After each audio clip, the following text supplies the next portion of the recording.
দিয়ে ৩৫তম বসন্তে পদার্পণ করল।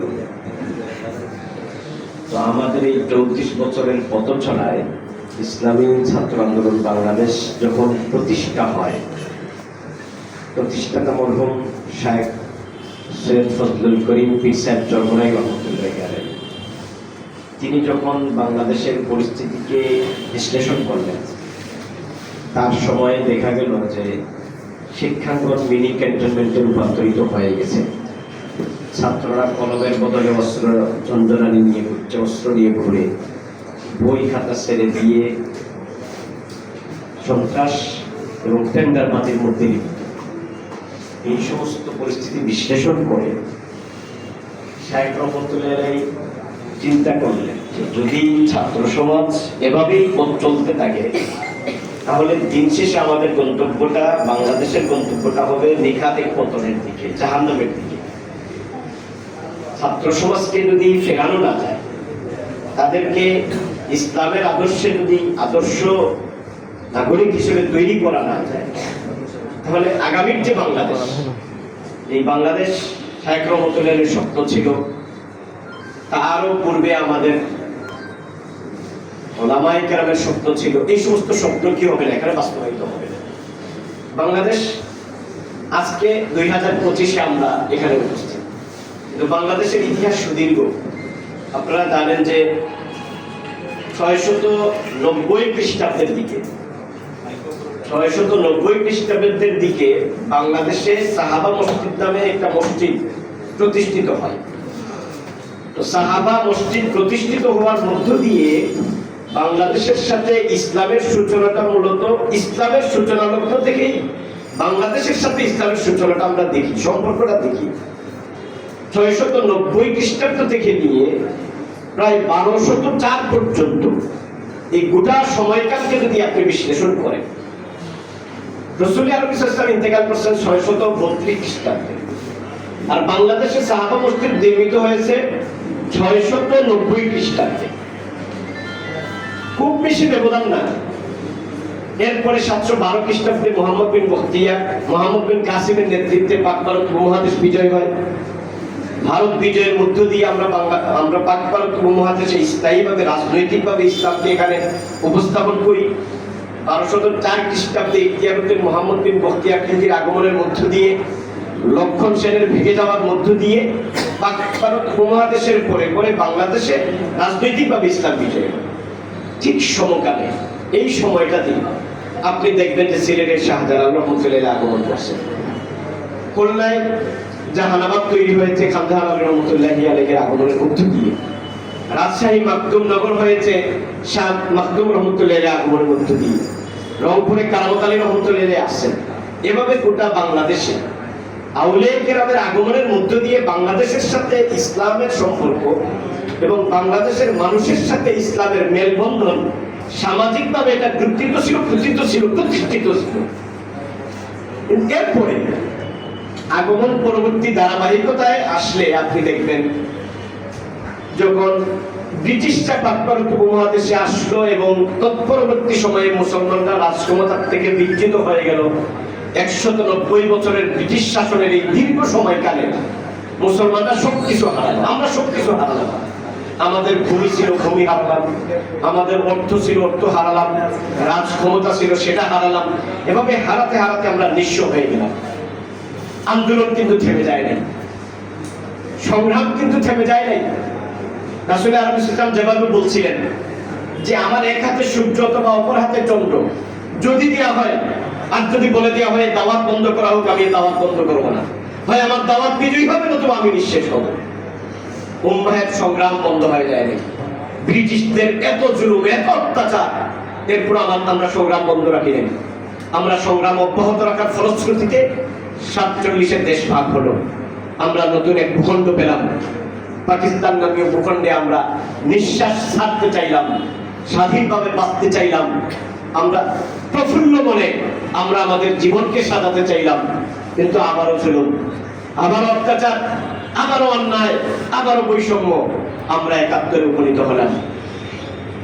71-এর মধ্য দিয়ে বাংলাদেশ, আমার প্রাণের দেশ, এক নতুন লাল সবুজের পতাকা পেলাম, নতুন এক মানচিত্র আমি অঙ্কন করলাম। কিন্তু এরপরে কি হলো? ৭১ থেকে ২৪ আমি যতজন শাসক দেখেছি, যতজন নেতা আমার এসেছেন, সবাই আমাকে ফাঁকা গুলি শুনিয়েছেন, কিন্তু বাংলাদেশকে নিরাপত্তা দিতে পারেননি। ছাত্র সমাজের মুক্তি নিশ্চিত করতে পারেন নাই, ছাত্র সমাজকে আদর্শ নাগরিক হিসেবে তৈরি করতে পারেন নাই। আমরা ২৪ উপনীত হলাম।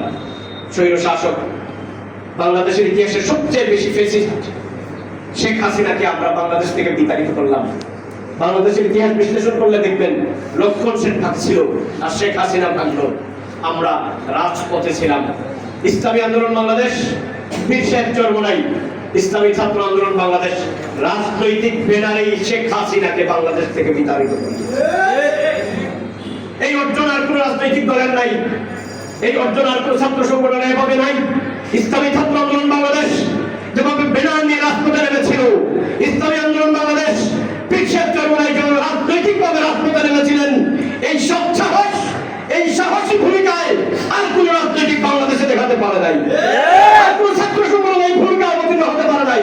ইসলামী ছাত্র আন্দোলন বাংলাদেশ যেই ভূমিকায় ২৪-এর গণ অভ্যুত্থানে অবতীর্ণ হয়েছিল, প্রিয় বন্ধুগণ, আমরা আশা করেছিলাম, মনের মাঝে অনেক আশা ছিল যে বাংলাদেশটা আবার মনে হয় মুক্তি পাবে। আমরা ছাত্র সমাজ, আমরা আমাদের শিক্ষাঙ্গনে ফিরে যাব। শেখ রহমতুল্লাহ এই স্বপ্ন সাধনা নিয়ে ছাত্র আন্দোলন প্রতিষ্ঠা করছিলেন, যে এরা ইসলামের আদর্শকে পরিপূর্ণ লালন করবে, সময়ের সেরা সব নাগরিক হিসেবে নিজেদেরকে তৈরি করবে এবং তার শিক্ষাঙ্গনটাকে সে নিরাপদ রাখবে। তৎপরবর্তী সময়ে আমরা কি দেখলাম? আমরা বাংলাদেশ টেম্পু স্ট্যান্ড, নদীর ঘাট, হাওরের ঘাট সবকিছু দেখলাম কেনাকে দখল করে ফেলছে। না, ১৭ বছর আমরা সংগ্রাম করেছি শেখ হাসিনার বিরুদ্ধে। কেউ বলেন, অনেকেই বলতে চান যে হঠাৎ করেই ৩৬ দিনের আন্দোলনে বিজয় চলে আসছে। না, আমরা টানা ১৭ বছর আন্দোলনে ছিলাম, রাজপথে ছিলাম। ইসলামী ছাত্র আন্দোলন বাংলাদেশের ২০১৩ সালে মোহাম্মদ আরিফুল ইসলাম ভাইয়ের সাথে ৬ সদস্য বিশিষ্ট একটা কেন্দ্র কমিটির পুরো একটা টিমকে শেখ হাসিনা বন্দী করেছিল। দীর্ঘদিন তার জেলখানা ছিল, নির্যাতনের মধ্যে ছিল। আমরা নির্যাতনের মধ্যে ছিলাম, আমাদের উপর জুলুম করা হয়েছে, আমাদেরকে রাজপথে দমিয়ে দেওয়ার চেষ্টা করা হয়েছে, অপচেষ্টা ছিল, কিন্তু ইসলামী ছাত্র আন্দোলন বাংলাদেশ কখনো থেমে যায় নাই। ৩৬ দিনে আন্দোলনের মুক্তি আসে নাই, বরং ইসলামী ছাত্র আন্দোলন বাংলাদেশ এবং রাজনৈতিক দলগুলোর ধারাবাহিক অব্যাহত আন্দোলনের মধ্য দিয়ে শেখ হাসিনাকে আমরা ফ্যাসিস্ট রূপে প্রতিষ্ঠিত করেছিলাম। তার ফলশ্রুতিতেই শেষ দিনের শেষ আঘাত, যে আঘাতে সে বাধ্য হয়েছে, এটা একদিনে তৈরি হয়ে যায় নাই। প্রিয় বন্ধুগণ, আমরা যে আশায়, যে স্বপ্নে দেশকে সাজাতে চাইলাম, সেই স্বপ্নকে বাধাগ্রস্ত করার জন্য দেখলাম আরো কেউ দাঁড়িয়ে যাচ্ছে, কেউ দাঁড়িয়ে গেছে। আমরা স্পষ্ট ভাষায় বলি, ইসলামী ছাত্র আন্দোলন বাংলাদেশ যে স্বপ্ন এবং যে আদর্শকে ধারণ করে বাংলাদেশকে সাজাতে চায়, আমরা আমাদের স্বপ্নকে বাস্তবায়ন না করা পর্যন্ত আমাদের পথ চলা থামবে না। আমরা কখনো থামি নাই, আমাদের পথ চলা কখনো থামবে না। এজন্য সংগ্রামী সাথী বন্ধুদেরকে উদাত্ত আহ্বান জানাবো, সংগ্রাম শেষ হয়ে যায়, চাঁদাবাজদের বিরুদ্ধে সংগ্রাম আরেকটা করতে হবে, লুণ্ঠনকারীদের বিরুদ্ধে আবার একটা সংগ্রাম হবে।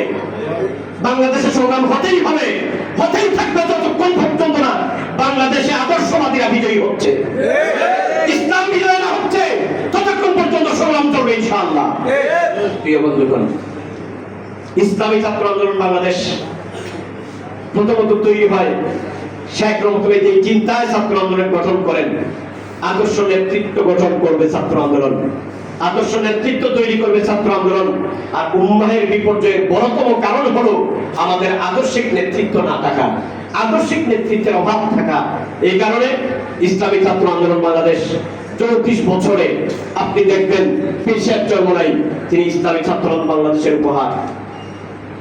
শাহেখে চরমোনাই, তিনি ইসলামী ছাত্র আন্দোলন বাংলাদেশের তৈরি।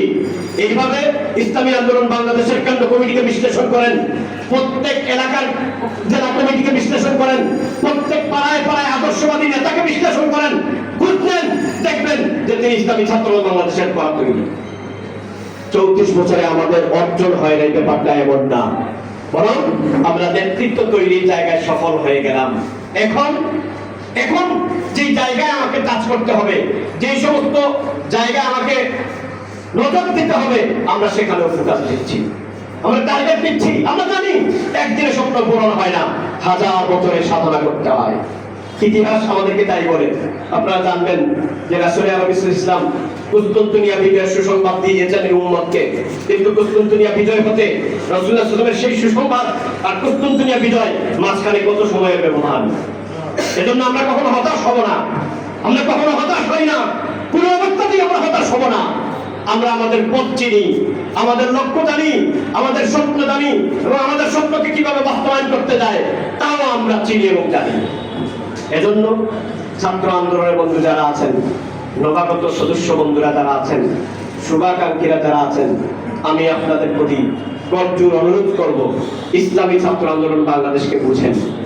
ইসলামী ছাত্র আন্দোলন বাংলাদেশ সত্যের ভিত্তিতে বাংলাদেশকে প্রতিষ্ঠা করতে চায়। ইসলামী ছাত্র আন্দোলন বাংলাদেশ শুদ্ধতার ভিত্তিতে বাংলাদেশকে প্রতিষ্ঠা করতে চায়।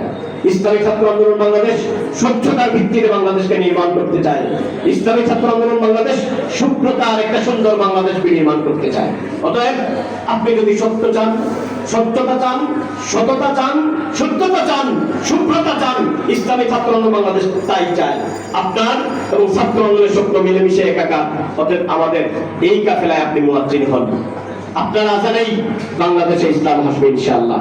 এই উম্মতকে অবশ্যই আমরা একটা সুন্দর বাংলাদেশ উপহার দিব, আজ, কাল অথবা পরশু।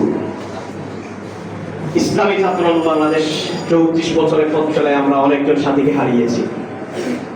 জুলাই অভ্যুত্থানে আমাদের অনেক ভাই শাহাদত বরণ করেছেন, এখনো অনেকে হাসপাতালে